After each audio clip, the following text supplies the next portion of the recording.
Me in the Counselling World, the podcast dedicated to student counsellors and their road to getting qualified and beyond. Today we talk all things skills practice and what on earth do you do if you just dread it.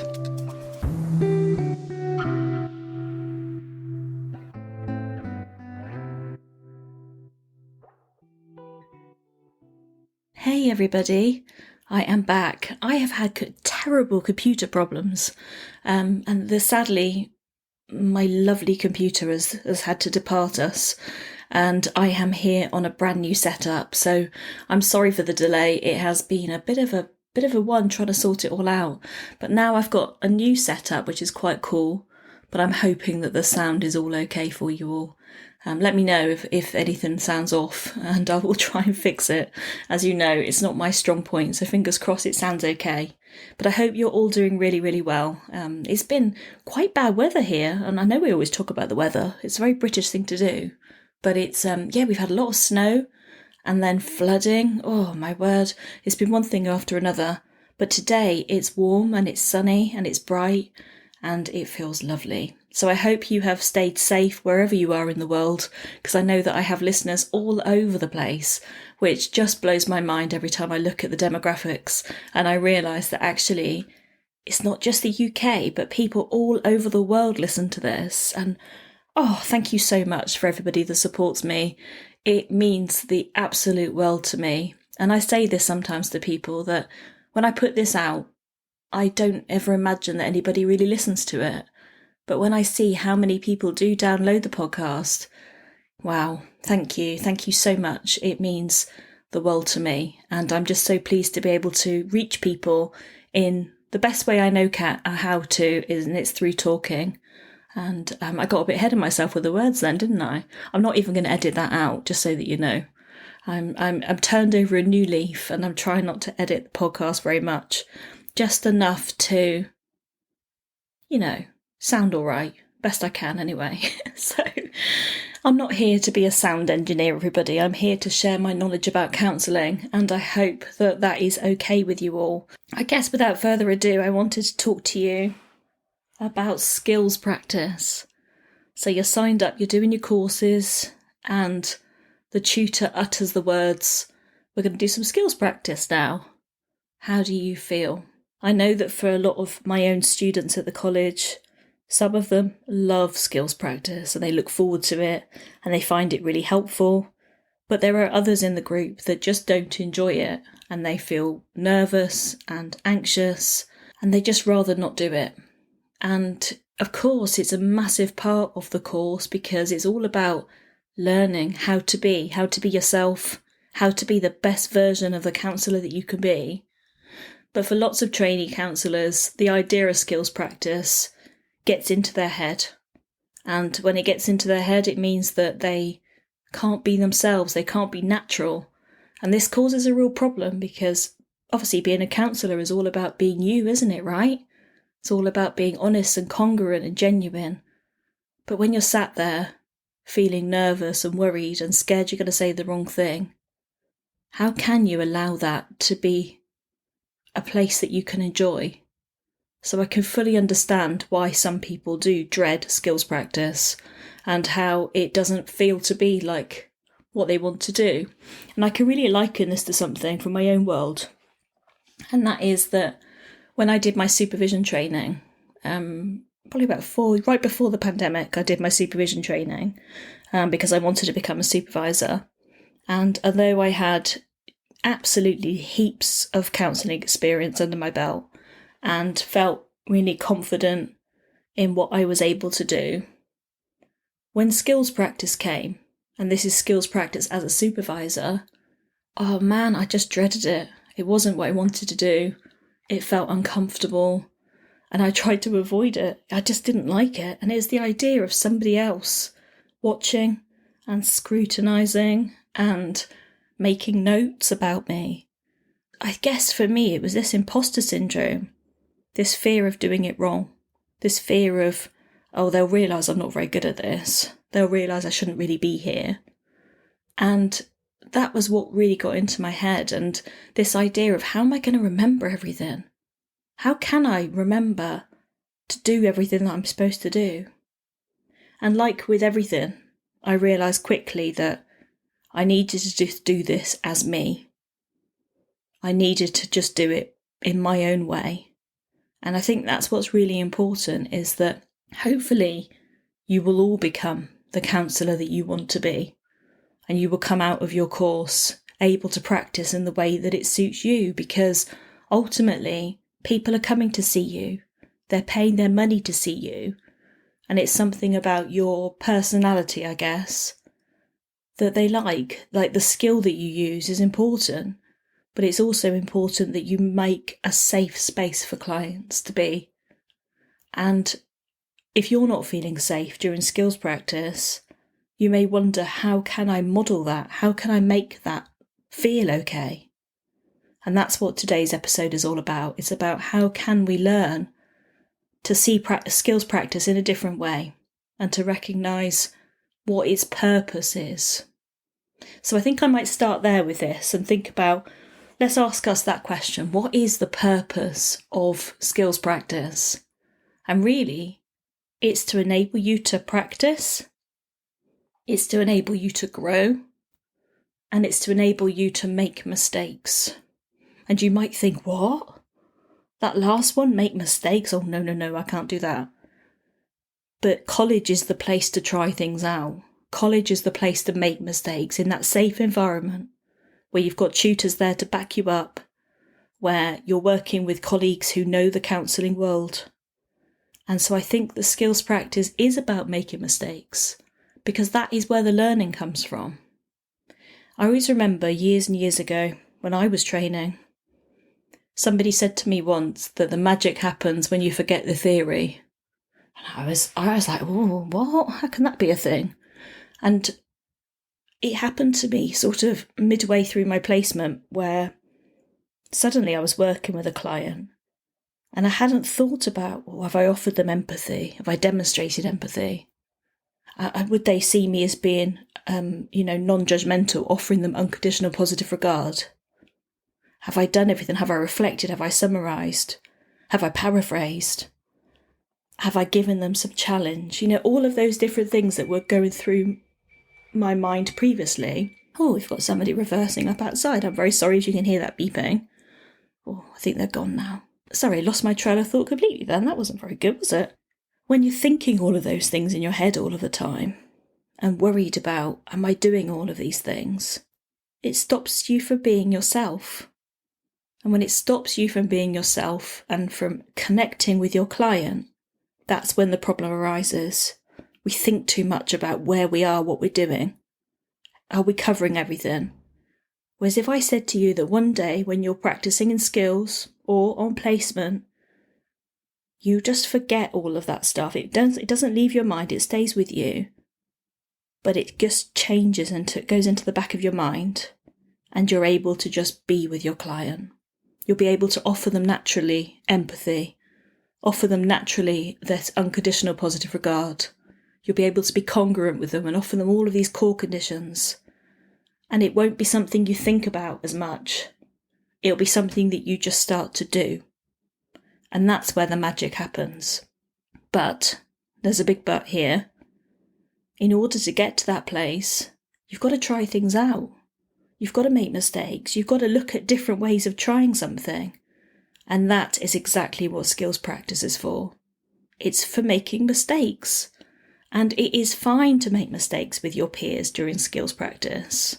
You might say something and think, why did I say that? That was the wrong thing. Or that didn't go so well. I tried to make a challenge and then my client didn't understand what I meant. That sort of thing. But it's about evaluating and reflecting on our practice. And skills practice is the perfect place for that to take place. The other thing I wanted to sort of talk about is that often we have an observer in the room. And I know that that is very daunting, whether it be a tutor or whether it be another student sat in the corner writing up some notes as they're listening. Now, if it's another student in the corner, they're learning amazing things from you, from what you're doing with your client. They're watching you in that trainee counsellor role, and they are learning. They're learning some of the great things that you're doing, and they're also learning some of the things that are a bit more tricky. That's okay. We're all at college to learn. And if we knew it already, we wouldn't have to go to college. So it is about this place to learn. If you've got a tutor in the room and they're doing some observation with you and watching you doing your skills, what are they there for? Are they there to assess you? Maybe, if you're doing some skills sign off, that sort of thing, maybe they're there to assess you and see whether you're ready for placement yet. Or maybe they're just there to observe you and to give you some feedback. And that feedback is really important because that's where we learn. So taking on board some of that feedback, some of it will fit for you and you'll go, yep, I really like that idea. And other bits just won't fit for you and you'll think, no, I'll let that go to one side. Because it's got to fit with you as a person. You're the person that's going to be working with your clients. You're the person they're going to be coming to see. And nobody wants a clone of anybody else. We all want you to be you. That is super important. Super important. Because if you're playing a role, clients will see through that. They'll recognise you as being not genuine, not real. So you need to be yourself. And skills practice is the stepping stones to help you to get there, to be yourself. If you've got some fear about something, I wonder what it'd be like to share that. Maybe you could share that when you're sat in the client chair. Talk about that, what the fear is for you. Maybe you could share that with the group as a whole, before or after skills practice. Noticing how you feel and sharing it. Because when you give your fear a name and you recognise what it is, it takes the power away somehow. You can also do something which I find very interesting, and it's to take the fear and pretend that it's excitement, because fear and excitement feels the same in our bodies. So you can flip it on its head and tell yourself that you're excited to do skills practice today. You're excited to go and try something out. You're excited to learn the best way of being a counsellor. You're excited to help somebody else come to a conclusion about something. You're excited to show the observer all that you can do, warts and all, good and bad. You're excited to get some feedback of something that you could take home with you and to reflect on and write about in your journal. You see, all of these things are really positive. And they're all part of the road that we walk, regardless of whether it goes really smoothly or a bit rockier. They're all part of the road that we walk. And if you can find a way to just embrace skills practice for what it is, and it is just that, it's practicing the skills and finding the way to be yourself, then it's your time to try things out.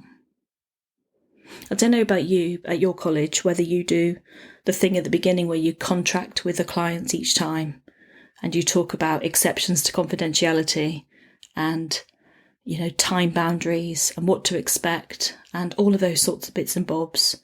And I know that lots of people get tripped up in that they think they're going to forget one of the confidentiality exceptions or forget to warn about the time boundary. And sometimes I think that one of the best things that you could do for yourself is to really find a way to practice that if it's something that trips you up. Practice it, think about it, stand in front of a mirror and say it until it feels natural for you. You don't want this to sound scripted, you want it to sound natural. And I think that's really, really important. So really work on that. Work on what works well and what doesn't. Watch other people doing their introductory bits and look at what works well for them. And then you could take it away with you and play around with it and make it your own. But just knowing what you're talking about can be a really, really big help. It's all about planning then, isn't it? It's all about understanding and planning. But when we sit down in skills, we have no idea what our client is going to talk about. We have no idea how it's going to go. And to use the words of Susan Jeffers, we need to learn to embrace the uncertainty. Uncertainty is what counselling is all about. It's about us learning to tolerate our own levels of uncertainty. And it's also about clients learning to find their levels of uncertainty and tolerate it too. So use skills practice for that reason. And one thing I always say to our students is, once you're out on placement working with members of the public, it will feel easier. May feel scary the first time. When you first meet a client for the first time, I always think it's a little bit scary. But it will feel easier because it's just you and the client in the room. The client knows nothing about the counselling process quite often, and there's no observer sat there in the corner scribbling notes and giving feedback. It's just you and the client, for you to build a relationship that will hopefully last them an eternity in terms of how they feel about therapy. And what we need is for you to be a person that can really enter into the world with your client. Walk alongside them in those really difficult times, and to recognise that you're there with them. Now, if you can do that, then you're absolutely more than halfway there already. Just learn to be with your client, to connect with them and to understand. Skills practice is a great place to show that off. Now, some people ask me about silence. What happens if it all dries up and nobody knows what to say? What can you do for that? And I guess there's 2 or 3 ways that come to mind about it. The first thing is that if you're actively looking at somebody and they're processing something, you can tell when someone's processing, they're thinking about something, then it's okay to allow them that time. The skill of silence is a skill like any other in the counselling world. It's important, it's challenging, but my God, it's crucial for helping them to allow that moment. And if you jump in to fill the silence every time there is a silence, then you're taking that opportunity for the client to process away. So allowing that silence, just gently watching them. Now, if there's a more awkward silence where it feels like the client has ran out of things to say, why not bring that into the moment? Use immediacy. Something like, I noticed that you've gone quiet and I wonder how you're feeling right now. Could be a great place to start. Or, I notice it doesn't feel like you have so much to say today, and I just wanted to check in with you about how you are. That type of thing can be really, really helpful to understand what is happening for the client, to recognise that, that you notice it, you see it. But that brings more therapy. Therapy will come out of that in terms of them saying, oh yes, well I feel a bit uncomfortable today, or I feel awkward, or I feel really sad today. That leads you into questions about, okay, what can I do to help make this less awkward for you? It would be interesting to know what you're feeling sad about today. There's conversations there that can take place, isn't there? So it is about making sure that what you're working with is happening in the immediacy of the relationship as well. So if an awkward silence comes in skills practice, it's okay to say to the person, what's happening here? I'm noticing that you're quiet. That's part of the therapy and very important. So sometimes by having a little kind of trick up your sleeve in terms of this, it can be crucial. The other thing that I think scares people sometimes is when the person in the client seat sits down and says, oh, I don't really know what I want to talk about today. Then what do we do? And again, I would use the immediacy of the situation and being able to say, okay, I'm wondering what it's like for you to be here with me, knowing that you don't have a lot to talk about today. What does that feel like for you? So starting that process, starting them to be able to recognise that they're in this therapeutic space. And to be honest, you can respond to anything that happens in the room. If they're tapping their foot on the chair, or not maybe not on the chair, maybe they are, maybe chatting, so I'll start that again, tapping their foot on the floor, you maybe ask them, I'm wondering how you're feeling because I'm noticing that you're tapping your foot today. And I wonder whether that is representative of how you're feeling. So using all of the cues that you can see in front of you, it doesn't just have to be what they say, but it can also be about how they present. So, I wonder how this all feels now when you think about skills practice as being for learning, for growth, to practice our skills. If you didn't have to practice them because you knew them already, you wouldn't need to be at college. So it is about doing exactly what college is for, helping us to learn and grow and become the best version of a trainee counsellor that we could become for ourselves. It helps us to get signed off to go out onto placement. It helps us to hone our skills. It helps us to try things out and decide that doesn't work very well. It helps us try things out and decide that works brilliantly and you want to do it again next time. It helps you to find yourself as a counsellor. And I think that is crucial, because as a student counsellor, you're on a steep learning curve. You've got a long process that you're in. Use skills practice to help get you further along the road. And if in doubt, tell yourself that you are excited to do it, rather than being scared to do it. So, I hope that feels helpful to some of you. For those of you that love skills practice, then maybe this isn't the podcast for you. But for everybody else that's fearing it and is dreading it and worried about it, then hopefully this has been helpful. So, I guess without further ado, I need to log off and I need to try and find a way to edit this thing on my new computer, so wish me luck. If you hear this podcast, then you know that the edit was okay and I managed to get it to export and out there. Hopefully you will hear it, because I really want this episode to be out there for you. So, as usual, thank you so much for all of your support. If you would love to leave me a 5-star review on the podcast platform of your choice, maybe on Apple if you're there, or Spotify, please do leave me a review. It helps me massively. And stay safe, and until next time, I look forward to seeing you all really soon. Don't forget to contact me on Facebook if you need anything. I'll leave my Facebook page down below. Always feel free to comment. Take care everybody, and I'll see you soon. Bye bye.